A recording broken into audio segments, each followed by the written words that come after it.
சுவாமியே சரணமையப்பா, சுவாமியே சரணமையப்பா, அகிலாண்ட கோடி பிரம்மாண்ட நாயகனே சரணமையப்பா.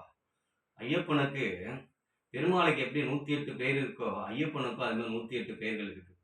ஏன்னா அவனுடைய அவதாரங்கள் பார்த்தீங்கன்னா நிறைய இருக்கு.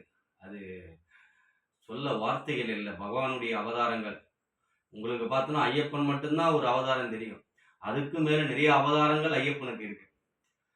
எல்லாருக்கும் தெரிஞ்சிடும் ஐயப்பனோட 5 படை வீடு தான் தெரியும். குளத்தப்பிழை பாலகன், ஆரியாங்கோ ஐயானு, அச்சங்கோயில் அரசன், எரிமேலி சாஸ்தா, வீரமணிகண்டன்.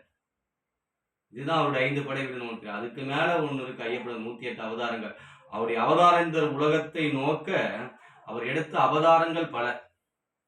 ஏன்னா சிவனும் அரியும் சேர்ந்த உருவமாய் தோன்றிய ஒரு ஆணுக்கும் பிறந்த மகன் அவன். ஒரு மிக பிரம்மாண்டமான ஒரு வித்தியாசமான மகன் அவன். ஏன்னா ஒரு பொண்ணுக்கும் ஆணுக்கும் தான் பிறப்பாங்க ஒரு புள்ள. ஆனா இவன் அந்த உலகத்துக்கெல்லாம் படிகளக்க பகவானுக்கும் பெருமாளுக்கும் பிறந்தவன். பெருமாளுக்கும் அன்பே சிவமான வடிவான சிவனுக்கும் இரண்டும் சேர்ந்த சங்கமாய் சங்கமித்து இந்த உலகத்தை காத்து நிற்கிற பரபிரம்மாவாக திகழ்கிறான் ஐயப்பன். எதுக்கு இது சொல்றேன்னா, ஐயப்பனுக்கு காலசாஸ்தான்னு பேர் இருக்கு. இந்த உலகத்தை காக்கும் பரபிரம்மாவாக ஸ்ரீ காலசாஸ்தா.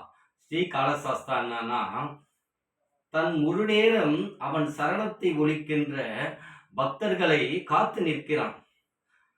அந்த யம தர்மனே அந்த பக்தன் கிட்ட நெருங்கத்துக்கு யோசிச்சுட்டு தான் வரணும். அவனுடைய ஆயுள் காலம் முடியுதுன்னா கூட ஐயப்பன் கிட்ட பர்மிஷன் வாங்கிட்டு தான் வர முடியும் யம தர்மனே. ஏன்னா சரணம் விழித்தால் மரணம் இல்லை. சாஸ்தானாமும் அது அருளின் எல்லை. அதான் ஸ்ரீ கால சாஸ்தா.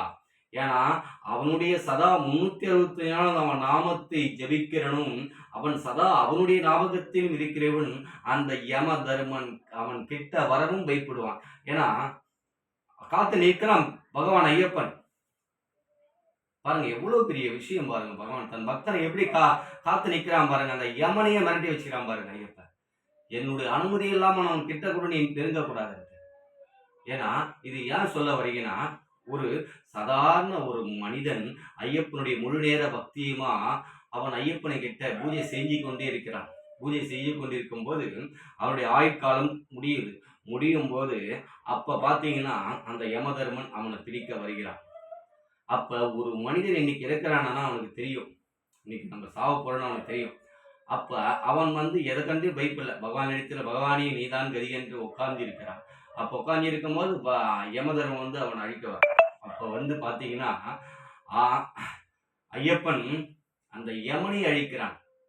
சதா என் நாமத்தை ஜபிக்கிறவன் சபா என்னுடைய சரணத்தை ஒலிக்கிறவன், என் ஞாபகமே அவன் என் உயிராய் நினைக்கிறவன் கிட்ட நீ எப்படி அவனை சாவடிக்கு வருவன்ட்டு யமதர்மனை அழிச்சிட்டார் பகவான். ஸ்ரீ காலசாஸ்தா யமதர்மனை அழிச்சிட்டார் ஐயப்பன். அழிச்ச உடனே அந்த பரபிரம்மா சிவனும் மகாவிஷ்ணுவும் பரபிரம்மாவும் சக்தியும் பராசக்தியும் அனைத்து பேரும் ஐயப்பன் கிட்ட வந்துட்டாங்க. யமனை அழிச்சிட்டா ஒண்ணுமே பண்ண முடியாது. பல உயிர்களை எடுத்து ஆகணும். இன்னைக்கு இந்த ரேட்டுக்கு இந்த இதுக்கு பல உயிர்களை எடுத்து ஆகணும். அப்ப பாத்தீங்கன்னா ஐயப்பன் கிட்ட முறையிடுறாங்க. ஏன்னா சிவனுடைய அனுமதித்தால்தான் யமதர்மன் பல உயிர்களை எடுக்கிறான். சிவன் அனுமதிச்சதால உயிர்களை எடுக்கிறார் யமதர்மன். அதான் அவருடைய வேலை. யமதர்மன் வேலை அதுதான். அதுக்கு சிவன் தான் எல்லாத்தையும் பண்றார். அப்படியேப்பட்ட யம தர்மனை அழிச்சிட்டார்.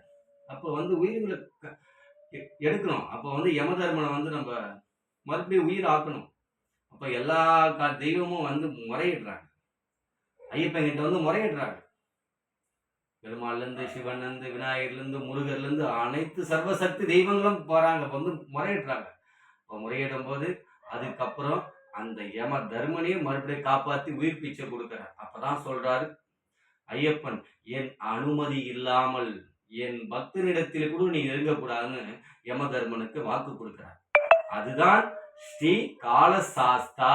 பக்தர்களை காத்து நிற்கும் பகவானே, என் ஐயப்பனே, அவன் சரணம் விழித்தால் மரணம் இல்லை. அவன் சரணத்திற்கு எவ்வளவு ஒரு சக்தி பாருங்க. அவன் பக்தர்களை சோதிப்பான் தவிர பக்தர்களை எடுக்கும் பகவான் அல்ல, பக்தர்களை காக்கும் பகவான். அவன் உயிரை காக்கும் பகவான், அவன் ஜோதியாய் வடிவமாய் காக்கும் பகவான் என் ஐயப்பன். சுவாமியே சரணமையப்பா. அவன் பக்தனாக பிறப்பதற்கு நான் என்ன புண்ணியம் செய்தேனோ? சுவாமியே சரணமையப்பா, சுவாமியே சரணமையப்பா, சுவாமியே சரணமையப்பா.